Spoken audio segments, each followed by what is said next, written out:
लड़ेंगे। अगर लड़ेंगे और जीतेंगे तो फिर गैरों के साथ में थर्राते क्यों हो?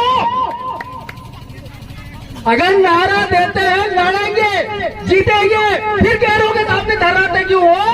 इसका मौलिक कारण है कि हम जानकार नहीं है, क्योंकि लोकतंत्र में जानकारी हथियार होती है।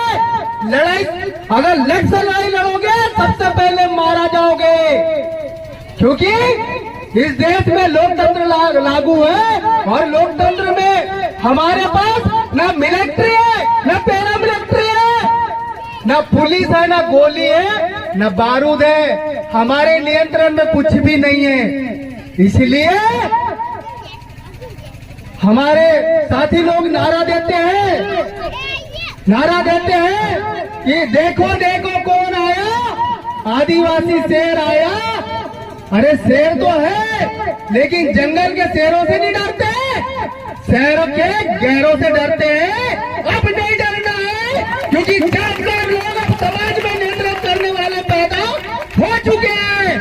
इसलिए मैं जानकारी देने के लिए आप लोगों के बीच में उपस्थित हूँ। साथियों, सबसे पहले मैं ऐसे तमाम महापुरुषों को अभिवादन करना चाहता हूँ जिनके संघर्ष और त्याग और समर्पण के बदौलत मैं आज इस मंच पर कहने और बोलने लायक हूँ।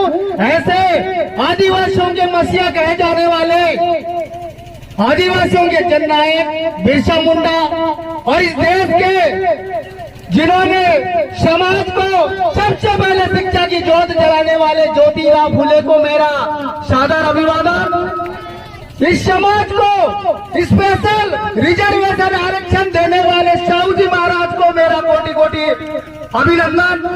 एवं हमको मान सम्मान और स्वाभिमान से जीने के लिए हमारे लिए इस देश का संविधान दिया, ऐसे महान प्रेरणा स्रोत संविधान के रचयिता शिल्पकार डॉक्टर बाबा साहब अम्बेडकर एवं समस्त सगा समाज के समस्त हमारे महान पुरुषों को कोटि कोटि अभिवादन। और आदिवासी समाज में जन्मे महान गुरु पाउंदी पारी कुपार लिंगो मुठवा बाबा को भी मेरा कोटि कोटि नमन, जिन्होंने इस देश में गण व्यवस्था का निर्माण किए। जैसे आज लोकतंत्र है, वैसे ही इस देश में गणतंत्र यानी गण व्यवस्था निर्माण किया था और उसी गण व्यवस्था के तहत आदिवासी 1700 साल तक के राजपाट किए और सोने की सिक्का चलाए। ऐसे महान गुरु पाउंदी पारी कुपार लिंगो को सादर अभिवादन। जय सेवा, जय गुणवाना। साथियों, इस देश के अंदर में जो हमारे लोगों को ये बताया जाता है कि 15 अगस्त 1947 को देश आजाद हुआ। बताया जाता है ना कि 15 अगस्त 1947 को देश आजाद हुआ, लेकिन आजादी के 75 साल बाद हमारी परिस्थिति ऐसा क्यों हुआ? तो आदिवासी ये जंगल पहाड़ों में नहीं होता, महल अटारियों में रहता। टाटा, बिरला, अंबानी जैसे करोड़पति है ना, वैसे हर एक आदिवासी करोड़पति होता है अगर संविधान की 5वीं 6वीं अनुसूची लागू अगर होता तो संविधान ने हमको अधिकार दिया है, पर लागू क्यों नहीं कर रहे और लागू कौन नहीं कर रहे? इसका एक कारण है कि हमें दोस्त और दुश्मन की जानकारी नहीं है। इस देश में लोकतंत्र के चारों पिलर पर ब्राह्मण बनियों का कब्जा हो चुका है। याद रखना, इस देश में लोकतंत्र के चारों पिलर पर ब्राह्मणों का 1% कब्जा हो चुका है, 80% कब्जा हो चुका है।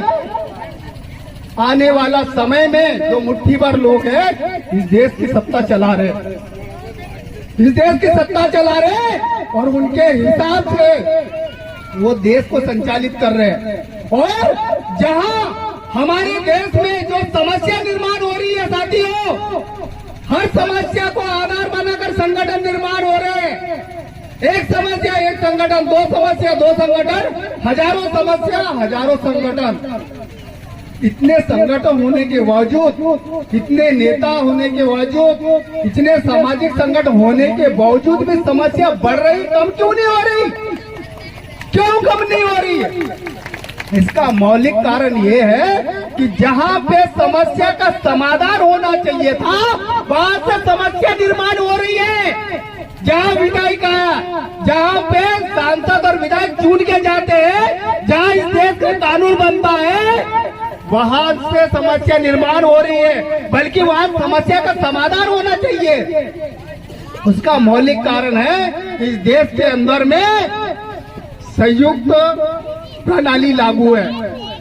जो जनतंत्र योजना है, इसमें जो वोट देने का अधिकार है, इस वोट देने का अधिकार हम लोग चंद पैसों में बेच रहे हैं और वो लोग खरीद रहे हैं। हमारे पास वोट है, जनमत है, लेकिन हमारे पास पैसा नहीं है। उनके पास पैसा है, वो पैसा दे के हमसे वोट खरीद कर राजा बनाते हैं, राजा बनाकर हमारी समस्या निर्माण कर रहे हैं।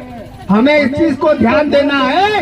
वोट का अधिकार राजा बनने के लिए, मत अधिकार हमको राजा बनने के लिए है, चंद पैसों में बेचने के लिए नहीं है। हम अपना वोट का अधिकार चंद पैसा में बेचते हैं और जब शोषण होता है तो चिल्लाते क्यों हो?